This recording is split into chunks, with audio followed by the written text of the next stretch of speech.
తన కళను వినిపిస్తున్నారు. మన తెలంగాణ రాష్ట్రంలో ఎవరికైతే అన్యాయం జరిగిందో తన కళను వినిపించి అందరికీ న్యాయం చేయాలా మన కష్టపడుతున్నారు. మరి మన విజయనగరం నారాయణ గారికి స్వాగతం సుస్వాగతం. మరి రాజేష్ హైదరాబాద్ సెంటర్ నుంచి మరి విజయనగరం నారాయణ గారు మన రాజేష్ గారు కూడా న్యాయం చేశారు. మన చిన్న పాప విషయంలో కూడా ఎంతో కష్టపడి మరి వారికి న్యాయం చేసిన కొట్లాడుతున్నాడు. విజయనగరం నారాయణ గారికి స్వాగతం సుస్వాగతం. మరి మన BC SC ST JAC chairman మన అమ్మా ఎప్పుడు కూడా మాట్లాడకమ్మా, అక్కలు ఎవరు కూడా మాట్లాడద్దు. మన డాక్టర్ విశారద మహారాజన గారు నిశ్చయించినారు. మరి విశారద మహారాజన గారికి స్వాగతం సుస్వాగతం.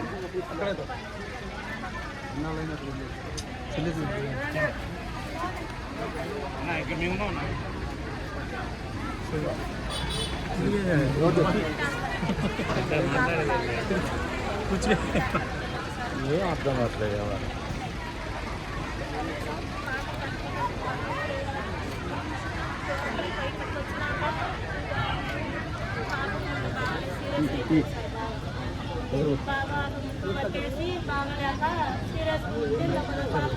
సైడ్కి రండి.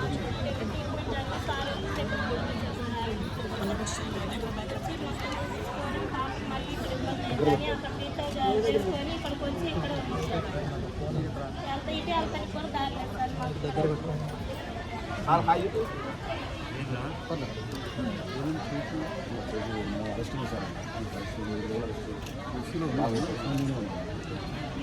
చెప్పండి. హాస్పిటల్లో అన్నోళ్ళు వచ్చి ట్రీట్మెంట్ కూడా మాట్లాడారు సార్. మంచి మాట్లాడి చూసుకోవాలి. మంచిగా రాలేదా? ఎంఆర్ఓ గారు వచ్చారా?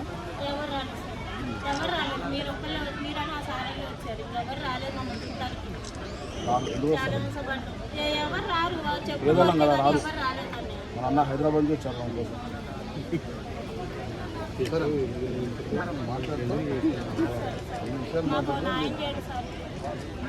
మీరంతా పోరాటానికి సిద్ధపడాలి. అందరూ వచ్చే విధంగా పోరాటానికి సిద్ధపడి రెడీగా ఉండండి. ఎట్లా పరిష్కారం కాదో చూడు. అటు అటు జరగాలన్నా.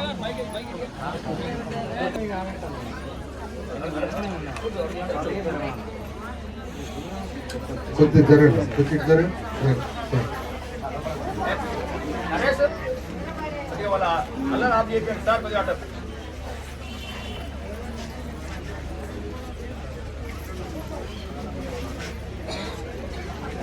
వెలుగుమట్ల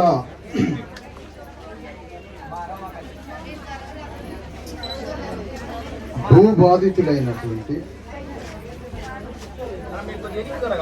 ఖమ్మం పట్టణంలో సమీపంగా ఉన్న వెలుగుమట్ల భూబాధితులందరికీ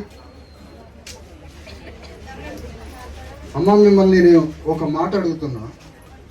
దయచేసి ముందు నా మాటల్ని అందరూ వినండి. ఫస్ట్ నేను మిమ్మల్ని కోరేది నా మాట వినడం అంటే ముందు వినండి, తర్వాత ఏం చేద్దాం మాట్లాడు. నాకెవరు ఇక్కడ చప్పట్లు కొట్టొద్దు. నేను నాయకుడిని కాదమ్మా, ఫస్ట్ నేను నాయకుడిని కాదు. మరి నేను ఎవరిని? భూబాధితులైన కుటుంబాల్లో ఒక కుటుంబ సభ్యుడిని. మీ కుటుంబంలో నేను ఒక సభ్యుడిని. మీ కుటుంబంలో సభ్యుడిని నేను ఎందుకు అంటే, నాది ఖమ్మం గడ్డ, ఈ ప్రాంతానికి సంబంధించిన వాణ్ణి.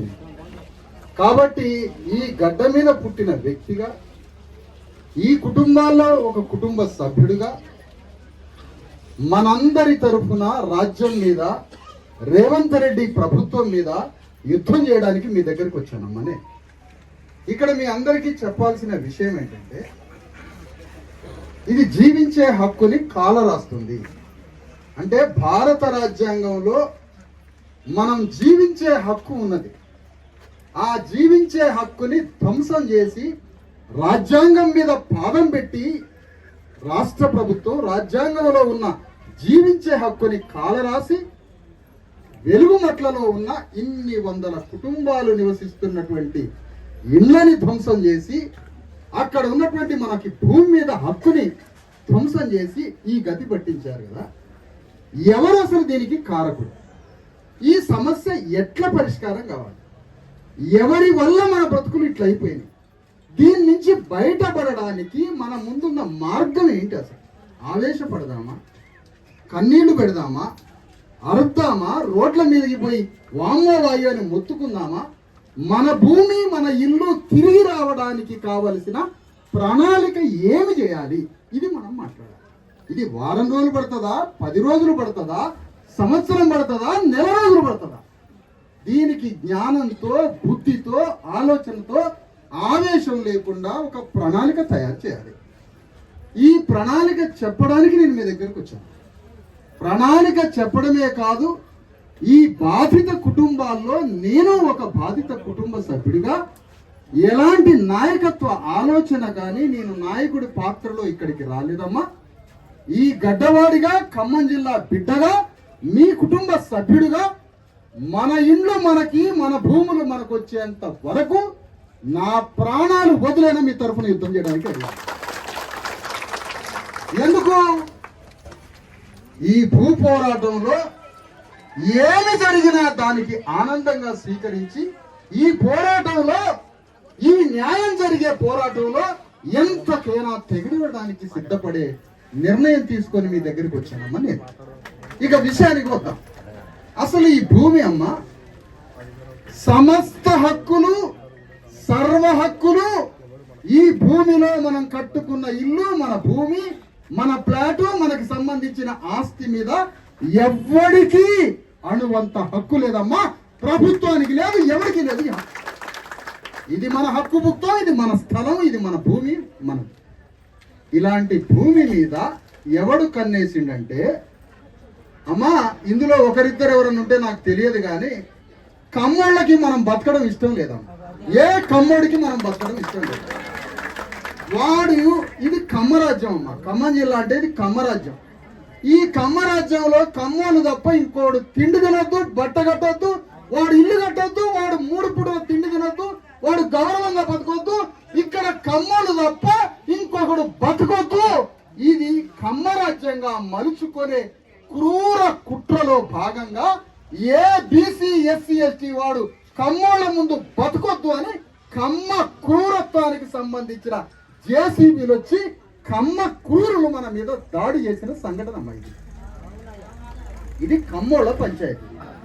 అయితే ఈ కమ్మాయనకి వారు సిపిఎమ్మా, వారు సిపిఐయా, వారు ఎంఎల్ పార్టీయా, వారి తెలుగుదేశమా, వారికి ఇవన్నీ కాదమ్మా. వారి కమ్మరాజ్యం ఉన్నదా లేదా? వారి కమ్మరాజ్యంలో ఇందులో బాధితులంతా కమ్ముళ్ళే ఉండరు అనుకోండి. మీరంతా అమరావతి అంత ఉద్యమం చేసేటోళ్ళమ్మా. మీరు కానీ కమ్మోళ్ళు అయితే ఢిల్లీ దాకా పోయేటోడు. వాడు ఢిల్లీ దాకా పోయి మా కమ్మోరి ఇళ్ళ మీద జేసీబీ వస్తుందా అని అమరావతి అంత ఉద్యమం చేసి చంద్రబాబు నాయుడు కూడా వచ్చేటోడు. పక్కన ఉన్నాడు పాపం.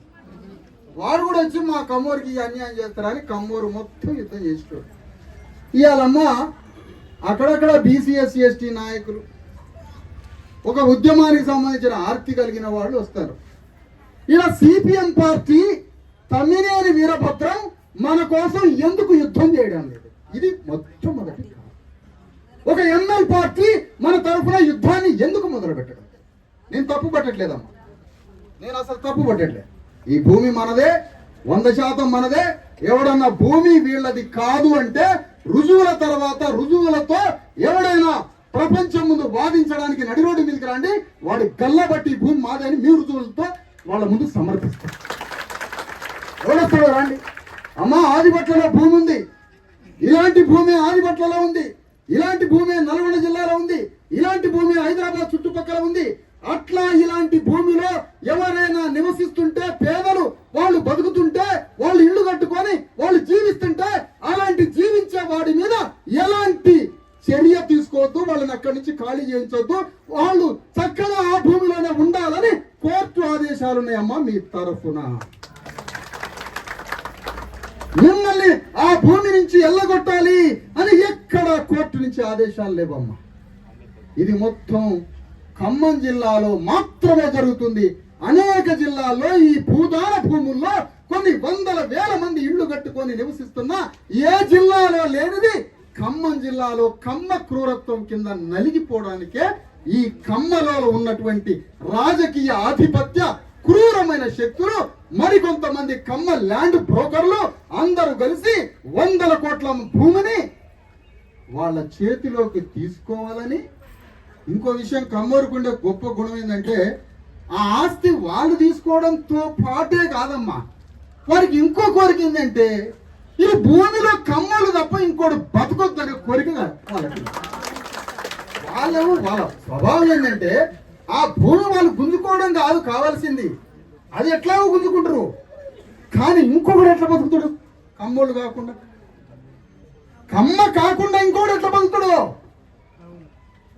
అంత పెద్ద విలువైన భూమి, ఎంత పెద్ద విలువ. రేపు బంజారా హిల్స్ లాంటి తయారయ్యే అంత గొప్ప భూమిలో ఇలాంటి బీసీఎస్సీ ఎస్టీలు పేదలు ఈ లేబర్ ఎట్లా ఉంటాడు? అక్కడ ఒక భారీ ఎత్తున బంజారా హిల్స్ హైదరాబాద్ లాగా ప్రాంతం వర్ధిల్లబోయే ప్రాంతంలో ఈ భూవకు లేనోడు తిండికి లేనోడు ఈ బీసీఎస్సీ ఎస్టీలు అంత బంజారా హిల్స్ లాంటి భూమిలో విల్లట్ల బతకాలా? బతకకూడదు.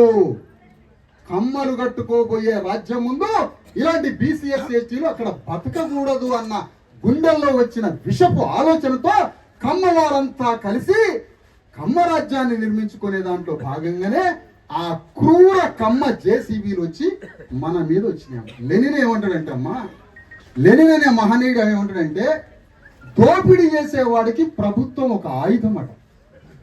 దోపిడీ చేసేవాడికి ఒక ఆయుధం ప్రభుత్వం అయి కూర్చుంది. ప్రభుత్వం అయి కూర్చొని కలెక్టర్లని, రెవెన్యూల్ని, పోలీసుల్ని, సమస్తాన్ని సాధనంగా మార్చుకొని ఈ సాధనాల్ని మనం ఇంటికి పంపించారు. నేనేమంటానంటే నేను ఏ పార్టీని తప్పు పట్టట్లేదు, ఓకే తప్పు పట్టట్లే. ఇక్కడ నేను మీకు చెప్పేది ఏంటమ్మా, 2-3 విషయాలు చెప్తున్నా. ఆవేశపడొద్దు.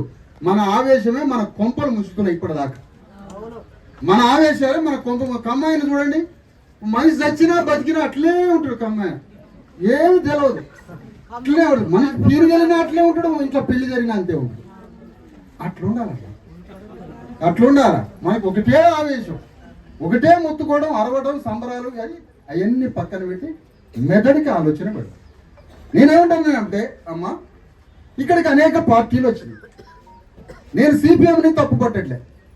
వీరభద్రం గారు కావచ్చు, ఈ జిల్లా కార్యదర్శి కావచ్చు, సిపిఎం పార్టీ రాష్ట్ర కమిటీ కావచ్చు, జిల్లా కమిటీ కావచ్చు, ఎంఎల్ పార్టీ రాష్ట్ర కమిటీ కావచ్చు, జిల్లా కమిటీ కావచ్చు, సిపిఐ పార్టీ 100 సంవత్సరాల స్వీయ సమాధి తవ్వుకున్న సిపిఐ పార్టీ అవునో కాదో తెలియదు కానీ సిపిఐ పార్టీ కావచ్చు, మొత్తం కమ్యూనిస్ట్ పార్టీలు 70 ఏళ్ల నుంచి ఉద్యమాలు ఉంటాయి.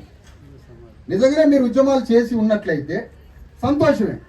ఈ మొత్తం రాజకీయ పార్టీలు, ఇక్కడికి వచ్చిన బీజేపీ పార్టీ, ఇక్కడికి వచ్చిన బీఆర్ఎస్ పార్టీ, కేటీఆర్ వచ్చిందమ్మా, కేటీఆర్ పార్టీ, ఇక్కడికి వచ్చిన కవిత గారి జాగృతి వేదిక, వీళ్ళందరికీ మనం చెప్పేది ఏంటంటే అమ్మా, ఇగో ఖమ్మం జిల్లాలో ఉన్నటువంటి ఖమ్మం పట్టణంలో ఉన్న వెలుగుమట్ల భూ బాధితులు ఎవరైతే ఉన్నారో భూ బాధితులకి అండగా నిలబడి ఈ సమస్య పరిష్కారం అయ్యేంత వరకు మనతో కేటీఆర్ ఉద్యమం చేయాలి, కేసీఆర్ ఉద్యమం చేయాలి, సిపిఎం పార్టీ చేయాలి, సిపిఐ చేయాలి, ఎల్ఎల్ పార్టీ చేయాలి, బీజేపీ చేయాలి, సమస్త బీసీఎస్సీ ఎస్టీ సంఘాలు ఈ సమస్య పరిష్కారంతో అయ్యే వరకు ఒక కమిటీ వేసుకొని ఆ కమిటీ మొత్తం నాయకత్వం మన ఇళ్లలోకి మనం పోయి మన ఇళ్లని కూలగొట్టిన ఇళ్లని రీకన్స్ట్రక్ట్ చేసి దానికి నష్టపరిహారం చెల్లించి మనకి గౌరవంగా మనల్ని ఆ భూమిలో ఇళ్లు కట్టి ఆ ఇళ్లలోకి తోలేంత వరకు మొత్తం రాజకీయ పార్టీలతోటి కమిటీ వేసి ఆ కమిటీతో పోరాటం చేయాలి. నువ్వు ఇట్లా పోయి అట్టొచ్చింది దానికి దేనికి వచ్చినావా, నీ పార్టీకి నీ సంఘానికి సొమ్ము చేసుకోవడానికి వచ్చినావు అని అడుగుతాం మేము. నువ్వు వచ్చినావు, నీ కొంప కూర కొడితే నీ ఇంట్లోనే ఉంటావు పోకుండా. నీ కొంప లాంటిదే ఈ ఇళ్ళు కూడా. ఈ ఇళ్ళను కూర కొడితే నువ్వు విజిటింగ్ అట్లా కార్యాచరణ ఏంటి? నేను టీఆర్ఎస్ పార్టీని ఒకటే అడుగుతున్నా. ఇక్కడ నమస్తే తెలంగాణ టీ న్యూస్ మిత్రులు ఉన్నారు, నేను ఎవరిని దూషించట్లేదు. నాకు నమ్మకం ఉంది కేటీఆర్ మీద, నాకు నమ్మకం ఉంది టీఆర్ఎస్ మీద. సమస్త ఇళ్లని, కూల్చిన ఇళ్లని మళ్ళీ పునర్నిర్మాణం చేసి గౌరవంగా ఇళ్లలో మా వాళ్ళని తోలేంత వరకు కేటీఆర్ మాతో యుద్ధం చేస్తాడని నమ్ముతున్నాను నేను ఈరోజు. నమ్ముతున్నామా?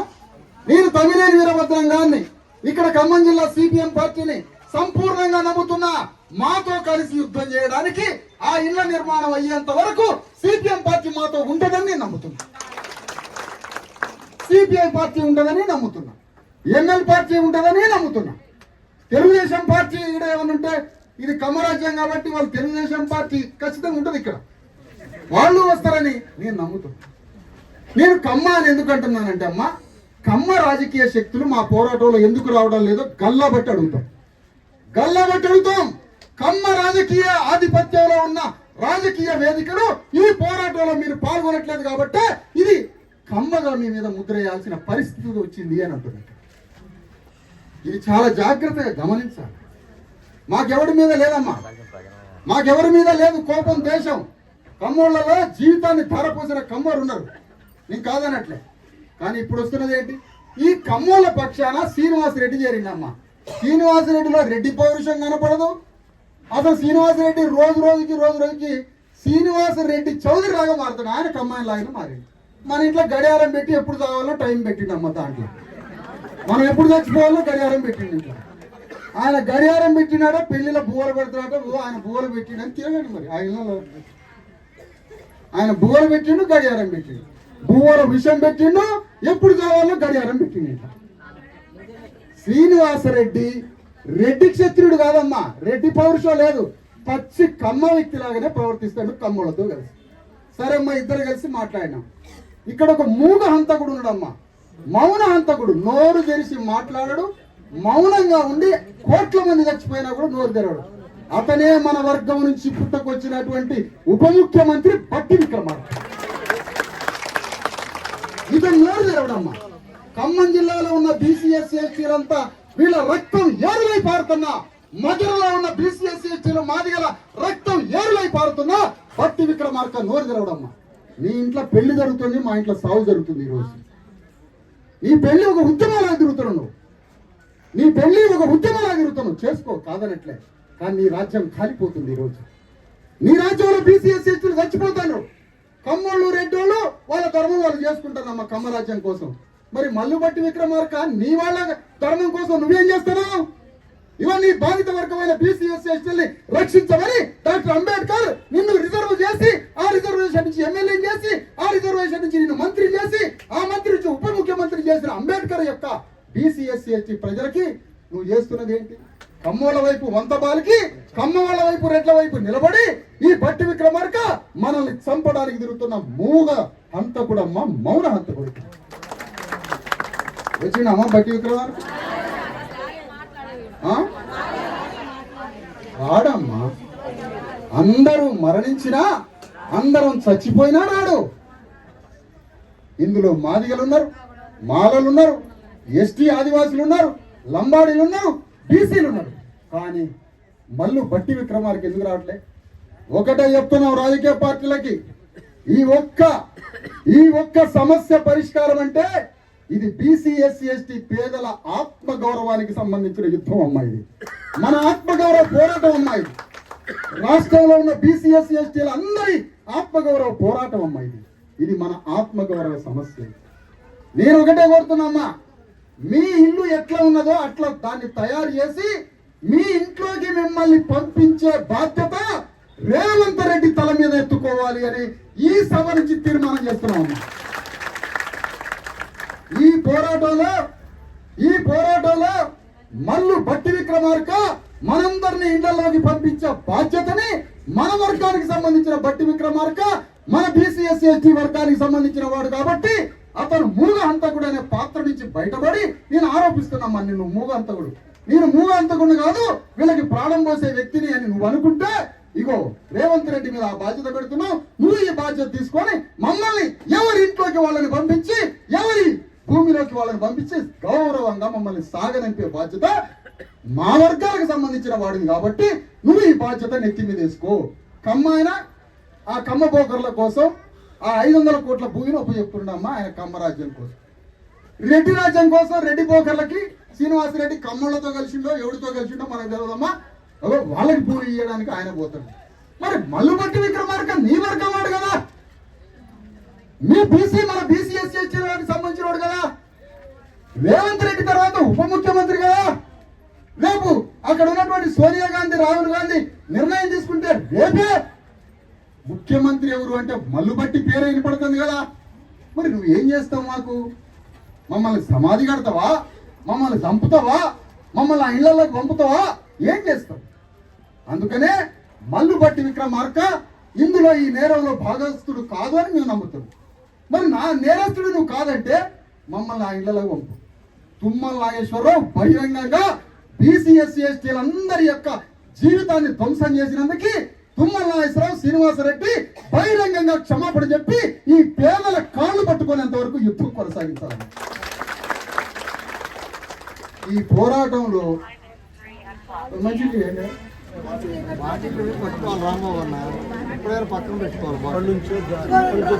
అప్పటి నుంచో తడైపోయింది ఎందాక నుంచి చెప్తాం. అడగండమ్మా.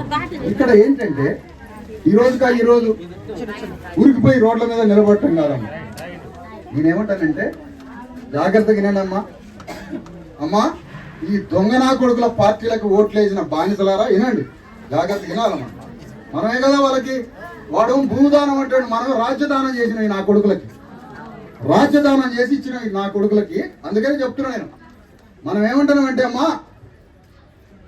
ఈ రోజుకి ఉరికిపోయి రోడ్డు మీద నిలబడాలని నేను అనట్లేదు. చేద్దాం, ప్రొటెస్ట్ చేద్దాం, సమస్యని ప్రపంచం దృష్టికి చూపిద్దాం, ప్రపంచానికి విన్నవిద్దాం, కాదనట్లు. కానీ నా ఒక్కడి శక్తి సరిపోతుందా? సరిపోదు. న్యాయం ఒప్పుకోవాలి. సూనారావు లాయర్ ఉన్నాడు, రాంబాబు ఉన్నాడు, మా నాయకత్వం కమిటీ ఇక్కడంతా ఉన్నది. మా నాయకత్వం యొక్క శక్తి సరిపోదమ్మా. నేనేమంటానంటే అన్ని పార్టీల భాగస్వామ్యం కావాలి. కమ్యూనిస్టు పార్టీల ఎర్ర జెండాతో పేదల పక్షాన ఉన్నామని 70 ఏళ్ళ నుంచి పోరాడుతున్న కమ్యూనిస్టు పార్టీలు మేము అంటున్నాం. మిమ్మల్ని మేము ఆరోపిస్తున్నాం, ఏదో తెలుసో తెలియకో జ్ఞానం లేకనో ఒక మాట అంటున్నాం. కాదయ్యా, నువ్వు కమ్మోళ్ళ మీద పడి తిడుతున్నావు, ఏడుస్తున్నావు, నీదే తప్పు, ఇగో నీ న్యాయం చేస్తా, నువ్వు రుజువు చేస్తా అని ఈ కమ్యూనిస్టు పార్టీలు మొత్తం మన తరఫున యుద్ధం చేసి మన ఇళ్లని మన స్థలాల్ని మనకి ఇప్పించే పోరాటంలో కమ్యూనిస్టులు పాల్గొంటే వాళ్ళకి బహిరంగ క్షమాపణ చెప్తామని, బహిరంగంగా క్షమాపణ చెప్తాం. బహిరంగంగా ఎంఎల్ పార్టీకి, సిపిఐకి, సిపిఎం పార్టీకి, మొత్తం కమ్యూనిస్టు పార్టీలని ఇన్నాళ్ళు మిమ్మల్ని విమర్శించినందుకు ఇవాళ వీళ్ళ తరఫున మీరు యుద్ధం చేసి వీళ్ళ స్థలాలకి వీళ్ళ ఇళ్ళకి పంపిస్తే కమ్యూనిస్టు పార్టీలకి క్షమాపణ చెప్తానమ్మా నేను. లేదు కమ్మోళ్ళ రాజ్యం తుమ్మల నాగేశ్వరరావు ఎట్లా ఆదేశిస్తే ఆయన కమ్మ రాజ్యానికి అధిపతి, కమ్మ సామ్రాజ్యానికి అధిపతి. తుమ్మల నాగేశ్వరరావు చెప్పినట్టుగానే మీ కమ్యూనిస్టులు వింటాం, ఇది కమ్మ రాజ్యానికి సంబంధించినటువంటి రాజ్యం కదా అని మీరు అనుకుంటే రాబోకండి. మీరు రావద్దు, ఎందుకంటే పాపం మీ బాధలు మాకుంటాయి, మీ బాధలు మీకుంటాయి. కానీ మల్లుబట్టి విక్రమార్క ఎందుకు ఆయన మీదకి మన దృష్టి పోవట్లేదు తెలుసా? ఎవరి దృష్టి లేస్తే రేవంత్ రెడ్డిని తిడతాం, లేస్తే ఇంకోటి తిడతాం. కానీ మల్లుబట్టి విక్రమార్క మీదకి ఎందుకు పోవట్లే మన దృష్టి? ఆయన ఏ వివాదంలోకి రాడు కాబట్టి ఆయన మనం మర్చిపోయాం. ఎంత తెలివిగలడం అతను. ఏదైనా వివాదాలు ఆయన కనపడాడు అనుకో, మనం ఆయన పట్టుకుంటాం. ఆయన ఏ వివాదంలోకి రాడమ్మా, మౌనంగా ఉంటాడు. కాబట్టి మన దృష్టి పోదు. లేస్తే రేవంత్ రెడ్డి అంటానమ్మా, లేస్తే రేవంత్ రెడ్డి, లేస్తే తుమ్మల నాగేశ్వరరావు. నీ వర్గానికి సంబంధించిన వాడు 50,000 మాదిగ ఓట్లు ఎంచుకున్న మౌన హంతకుడు ఏడే మల్లుబట్టి విక్రమార్క. ఎక్కడ ఉన్నాడు అతను? మా తరఫున వచ్చి మాట్లాడవా? చంటి బిడ్డలను అక్కడ పడుకోబెట్టిండ్రు, ఏం చెప్పుకోవాలి చరిత్రలో? ఆ బిడ్డలకి ఏం చెప్పాలి? నానా నువ్వే ఇంతంత నెల రోజులు ఉన్నప్పుడు నేను భుజం మీద ఎత్తుకొని భూమి లేక ఇల్లు లేక రోడ్ల మీద పడ్డావని ఆ బిడ్డకి చెప్పండి రా అంటున్నా. ఏం చెప్పుకోవాలి ఈ సమస్యని? ఏ విధంగా చెప్పుకోవాలి ఈ సమస్యని? అందుకని అమ్మా, ఈ పోరాటంలో పాల్గొన్నాడే ధన్యజీవి అమ్మ. ఈ యుద్ధంలో పాల్గొన్నవాడే, ఈ పోరాటంలో పాల్గొన్నాడే నిజమైన విప్లవకారుడమ్మా. వాడికి జీవితం ధన్యమైపోతుంది, వాడి జీవితం ధన్యమైపోతుంది. అందుకని మీ శక్తిని పెంచుకోవాలి, మీ తిరుగుబాటు స్వభావాన్ని, మీ సామర్థ్యాన్ని పెంచుకోవాలి. ఎక్కడ డల్గా వద్దాం. నేను అడుగుతున్నానమ్మా, రేపు పోతాను, హైదరాబాద్ పోతా, అనేక పార్టీలు కలుస్తామ్మా. జిల్లాలో కూడా మన కమిటీ అన్ని పార్టీలు కలవండి. మా ఆరోపణే తప్పు అనుకుందాం. మా సంగమేశ్వరరావు, మా రాంబాబు, మా సుగుణాకరు, ఇక్కడ ఉన్న బీసీఎస్సీ ఎస్టీలంతా ఒక కమిటీ లాగా అందరం కలిసి భూ నిర్వాసితులు ఎవడు మేమే నాయకత్వం కాదు, భూ నిర్వాసితులైనటువంటి వాళ్ళ తరఫున ఒక జాయింట్ యాక్షన్ కమిటీ వేసుకున్నాం. ఒక ఐక్య కార్యాచరణ సంఘాన్ని ఒకటి వేసుకొని ఒక్కొక్క పార్టీ దగ్గర పోదాం. సార్ ఇగో ఇట్లా అయిపోయింది, మనందరం కలిసి ఒక 6 నెలలో 3 నెలలో నెల రోజులో వారం రోజులో ఒక పెద్ద పోరాట రూపాలను ఎంచుకుందాం. మన లక్ష్యం ఏంటి? మన ఖమ్మం జిల్లాలో మన పేదల పార్టీలు, పేదల సంఘాలు, అన్ని రాజకీయ వేదికలు కలిసి ఈ భూ నిర్వాసితులకి న్యాయం జరగడం కోసం ఒక కమిటీ వేసుకొని పోరాటాలు చేసి కలెక్టర్ మీద, రాష్ట్రం మీద, రాజ్యం మీద, అవసరమైతే వెలుగుమట్ల నుంచి రేవంత్ రెడ్డి ఇంటి దాకా పాదయాత్ర పెట్టి యుద్ధం చేద్దాం. ఎందుకు రేవంత్ రెడ్డి మాట్లాడు? అసలు నీ రాజ్యం సంగతి ఏంటి? నీ రాజ్యం ఎవరి వైపు? నువ్వు 10% ఉన్న కమ్మారెడ్డి వెలమూల వైపా, 90% ఉన్న BCS STల వైపా? రేవంత్ రెడ్డి తెలుసుకోవాలి. ఈ యుద్ధం ఎక్కడి దాకా పోవాలంటే అమ్మా, వీళ్ళు మళ్ళా గెలవద్దమ్మా, వీళ్ళకి రాజకీయ గోడి కట్టేంత వరకు యుద్ధం చేయాలి. ఇక మళ్ళా కూడా అప్పుడు కూడా మీరు 500కి 1000 రూపాయలకి మన జనం ఓటుకు అమ్ముడు పోయారు అనుకోమ్మా, మన ఎంత ఏదో భూమి మీద ఎవడు లేడన్నట్టు, మనంత ఎదవ జాతిగా భూమి మీద ఎవడు లేనట్టమ్మా. వాడు మాత్రం వాడిని 500 ఇచ్చినట్టే నీ ఇల్లు కూర కొట్టింది నిజమే అని సర్టిఫికేట్ ఇచ్చినట్టు. మా ఇల్లు కూర కొట్టింది నిజమే, నాకు 500 కావాలి చికెన్కి, కోటర్ దాకి జిమలు ఆడేటట్టు పండుకుంటున్నా నీళ్లు కలపకుండా, ఎందుకంటే మత్తు రావాలిగా. అందుకని అమ్మా ఈ పోరాటం మన BCS STల ఆత్మగౌరవ యుద్ధం, మన బిడ్డలకిచ్చే బంగారు భవిష్యత్తు కోసం చేసే యుద్ధం అమ్మా ఇది. అందుకని నేను ఇవాళ చెప్తున్నా మీ అందరికీ, ఈ పోరాటంలో అందరం భాగస్వాములు కావాలి. ఎందుకంటే అమ్మా హైదరాబాద్ లో 4th సిటీ అనుకుంటూ వచ్చిందమ్మ, ఆడ 4th సిటీ లేదే, అది మాయా ప్రపంచం అమ్మ. 360 ఆదిత్య 369 ఒక సినిమా వచ్చింది, అందులో తీసుకుపోతాడు రేవంత్ రెడ్డి, ఆడ అన్ని ఉన్నాయంటాడు, ఏం లేదు ఆడ. తెలంగాణ రాజ్యం వస్తే అన్ని ఉన్నాయన్నారు, ఏం లేదు ఆడ. అట్లనే 4th సిటీ ఎట్లయితే భూమిని లాక్కున్నారో అట్లాంటి 4th సిటీలు హోల్ తెలంగాణ మొత్తం రాబోతున్నాయి. మనకి భూములు ఉండవు, జాగలు ఉండవు, ఇండ్లు ఉండవు, ఏముండవు ఇక మనకి. ఇలాంటి పోరాటం ఈ రోజు వెలుగుమట్లలో వచ్చింది యుద్ధం, మనల్ని ఆక్రమించే యుద్ధం. రేపు అన్ని మండలాలకి, అన్ని ప్రాంతాలకు కూడా పాకి ఎవడు బతకని ఒక మోసం రాబోతుంది. అందుకని ఈ రోజు అన్ని పార్టీలకి హైదరాబాద్ పోయి అన్ని పార్టీలకి విన్నవిస్తాం, అన్ని పార్టీలనే అడుగుతాం, అయ్యా ఇది పెద్ద ఘోరం అయ్యా, రాజ్యానికి సానుభూతి ఉండాలి, రాజ్యానికి పేదల పక్షాన ఒక హ్యూమన్ కైండ్ ఉండాలి. ఇంత ఘోరంగా వాళ్ళ మీదకి వచ్చి ఇళ్ళని కూల్చి వితౌట్ నోటీస్ ఇచ్చిందంటే ఎంత టెర్రరైజ్ చేసిందమ్మా.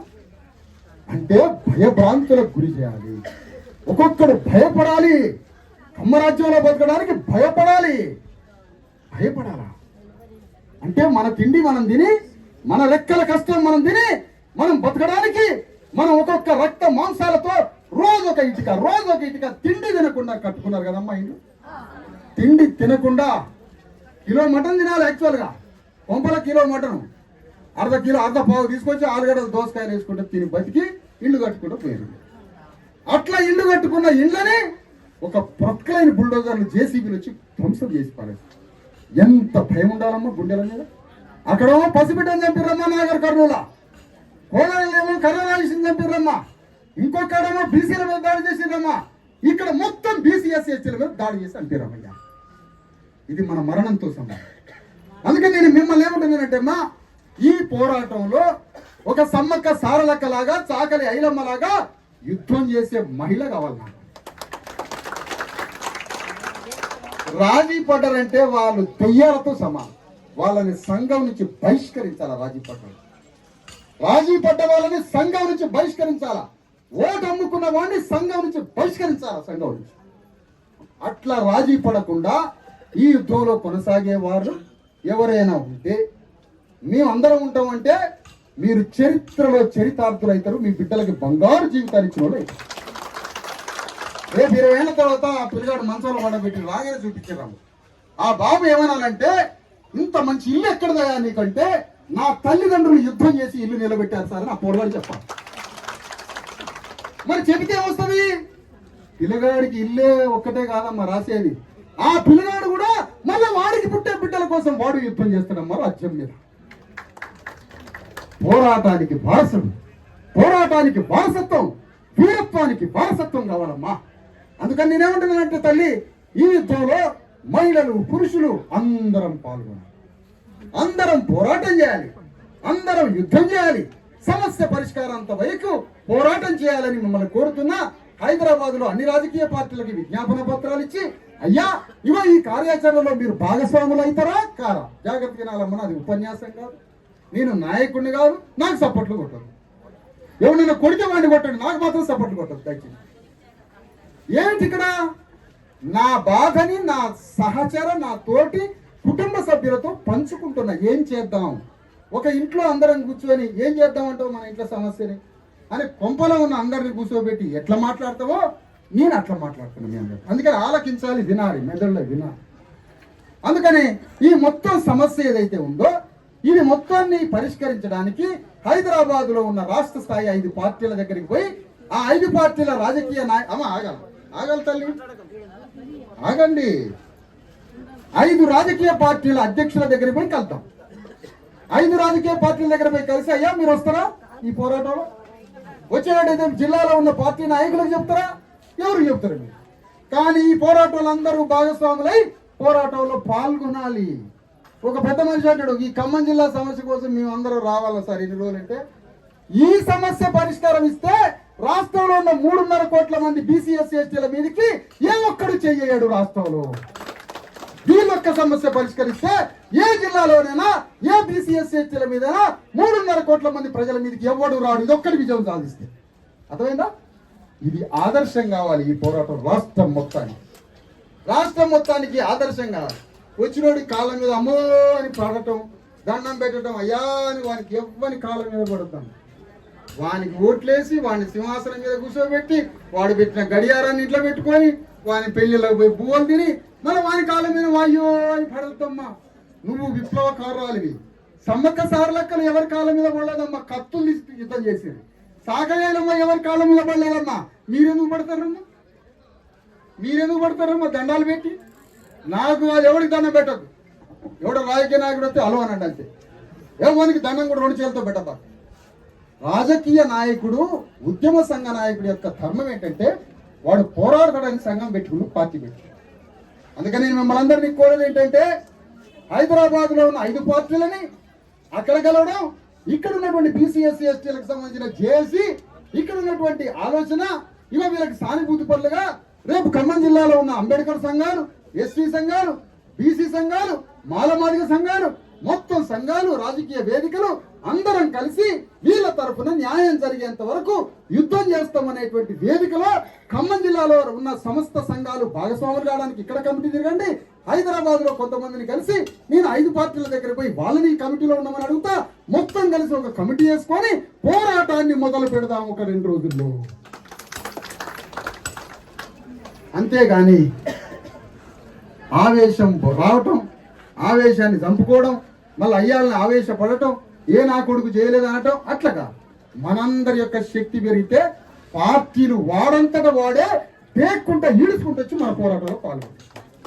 అందుకనే ప్రజా చైతన్యమే ప్రధానం. ఇక్కడ మా బాధతో అంటాం, సరియాలా 1-2 కమ్మోళ్ళు ఉంటే ఉండొచ్చు, కానీ మా బాధతో అంటాం. మీ కమరాజ్యాన్ని 70 ఏళ్ళ నుంచి అనుభవిస్తున్నాం కాబట్టి మాకు తెలుసు కాబట్టి ఆ బాధ గోస ఏంటో తెలుసు కాబట్టి ఊళ్ళో అదే బాధలు పడ్డాం, ఈడ ఖమ్మంలో అదే బాధపడ్డాం, హైదరాబాద్లో అదే పడ్డాం, విజయవాడలో అదే పడతారు మా వాళ్ళు, రాష్ట్రం అంతా పడతారు. కాబట్టి దీని పట్ల అప్రమత్తంగా జాగ్రత్తగా ఉండి తప్పులు చేసేవారు పరివర్తన చెంది, ఇది ఘోరమైన పరిస్థితి, రేపు రాజ్యం మీకు రాదు, ఈ రాజ్యం మీకు కూలిపోతుంది. ఇలాంటి తప్పుడు పనులు చేస్తే మీరు ట్రాన్స్ఫార్మ్ అయ్యి పరివర్తన చెంది పేదల పక్షాన అన్ని పార్టీలు రావాలని, మీరందరూ పాల్గొనాలని పార్టీలని నేను విన్నవిస్తున్నా, విజ్ఞప్తి చేస్తున్నా. టీఆర్ఎస్ పార్టీ రేవంత్ రెడ్డి మీద యుద్ధం చేస్తానంటాను. చాలా సంతోషం అమ్మా, చాలా గొప్ప మాట మాట్లాడారు. బీజేపీ పార్టీ రేవంత్ రెడ్డిని వేర్లతో సహా పీకుతానంటుందమ్మా. చాలా సంతోషం. బీజేపీ పార్టీ కరెక్టే. మీరిద్దరు వాళ్ళ రాజ్యాన్ని పీకాలంటే మొట్టమొదటి పోరాటం ఖమ్మం జిల్లా వెలుగుమట్ల పోరాటంతో మొదలు పెట్టారు. సిపిఎం సిపిఐ పార్టీలు, ఎమ్మెల్యే పార్టీలు పాపం మరి వాళ్ళు రేవంత్ రెడ్డి వైపా, కేసీఆర్ వైపా, ఆ భగవంతుడికే తెలవాలి, మాకైతే తెలవాలి మా పాపం ఏంటో. వాళ్ళు కూడా భూ నిర్వాసితులైనటువంటి వెలుగుమట్ల బాధితుల వైపువా, లేకపోతే రేవంత్ రెడ్డి వైపు, లేకపోతే టీఆర్ఎస్ వైపా, ఎవరి వైపు? అందుకని ఈరోజు అన్ని పార్టీలు ఆత్మశుద్ధితో ఈ జరిగిన ఘోరకై ఈ రోజుల్లో ఇక్కడ ఇరాన్ ఇరాక్ యుద్ధాలు చూస్తున్నాం మా పేపర్లో, ఇక దానికి దీనికి తేడా ఏమైనా ఉందా అమ్మ? ఆడ పాకిస్తాన్ ఆఫ్ఘనిస్తాన్ లో ఇరాన్ ఇరాక్ లో బాంబులు వేరి పోరాటాలు తెచ్చి ఇళ్ళు కూలి దానికి వెలుగుమట్లకి ఏం తేడా ఉందో చెప్పండి. మరి ఇప్పుడు టెర్రరిస్ట్ ఎవడు టెర్రరిస్టు? మన కొంపలు కూల్చేటువంటి అగ్ర కులాలే అగ్రవర్ణ ఉగ్రవాదులాగా మన ఇళ్ల మీద పడ్డారు, టెర్రరిస్ట్ లాగా పడ్డారు. అందుకని ఈ పోరాటంలో మీరంతా భాగస్వాములై ఇది పరిష్కారం అయ్యేంత వరకు పోరాట రూపం మళ్ళా కమిటీ వచ్చి మీకు చెప్తుంది. మళ్ళా పక్కకు పోయి కొంత కమిటీ అంతా మాట్లాడుకొని మళ్ళీ మీ ముందుకు వచ్చి మాట్లాడతామని తెలియజేస్తున్నా. ఒక అర్ధ గంట టైం అండి, ఒక గంట.